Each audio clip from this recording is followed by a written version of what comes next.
வெள்ளை முடி இருந்தால் மருதாணியை வாங்கி இப்படி நல்லா கல்லில் போட்டு அரைக்கணும். வெள்ளை முடிக்கு இதை வாங்கி மருதாணி தலையை நல்லா அரைச்சி தடவுனிங்கன்னா, சிறியவங்க பெரியவங்க யாருக்கு இருந்தாலும் இதை தடவுனிங்கன்னா முடி நல்லா கருப்பாக வரும்.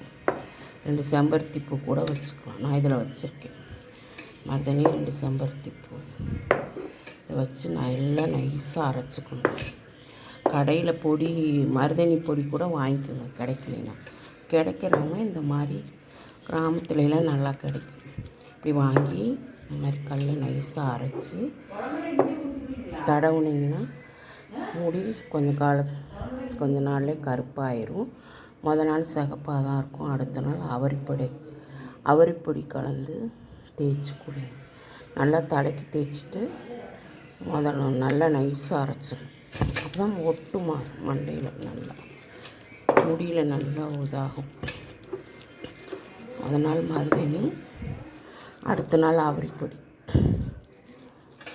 ஒவ்வொரு நாளைக்கும் நாள் இது அது போட்டிங்கன்னா முடி சீக்கிரமாக வெள்ளை முடி கருப்பாயிடும். சின்னவங்க பெரியவங்க யாருக்கு இருந்தாலும் இது யூஸ் பண்ணுங்கள், சூப்பராக இருக்கும். நைஸாக இதை அரைச்சிட்டோமா, இதை எடுத்து இப்போ வெள்ளை முடி இருக்கிற இடத்துல தடவணும். எனக்கு எவ்வளோ வெள்ளை முடி இருக்குன்னு பாருங்கள்.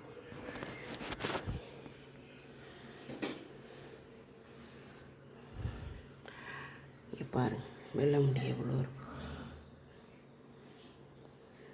இப்போ இந்த இடத்துல இது தடவும்.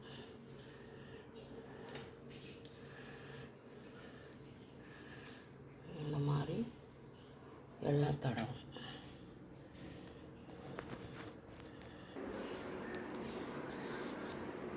பாருங்க ஃப்ரெண்ட்ஸ், இந்த மாதிரி எல்லாமே போட்டு நல்லா போட்டு அரை மணி நேரம் வச்சுருக்கணும் தலையில். சளி பிடிக்கும் பண்ணோம் ஒரு 1/4 மணி நேரம் வச்சுட்டு மறுபடியும் அடுத்த நாள் ஒரு 1/4 மணி நேரம். இந்த மாதிரி பூசினீங்கன்னா முடி நல்லா கருப்பாக வந்துடும். தொடர்ச்சியாக பண்ணணும். ஒரு நாள் போட்டு வரலைன்னு சொல்லக்கூடாது. அடுத்த நாள் ஆவாரம்பூ, இந்த நிலவு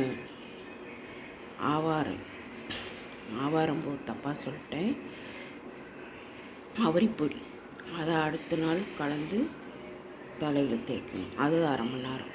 இந்த மாதிரி செஞ்சுட்டு வந்திங்கன்னா முடி கருப்பாயிடும். டையாக அடிக்க தேவையில்லை. யாருக்கு வெள்ளை முடி இருந்தாலும் இது யூஸ் பண்ணுங்கள், சூப்பராக இருக்கும்.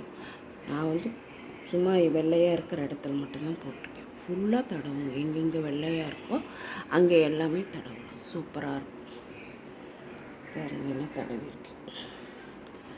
ஹாய், செஞ்சு பாருங்கள் ஃப்ரெண்ட்ஸ்.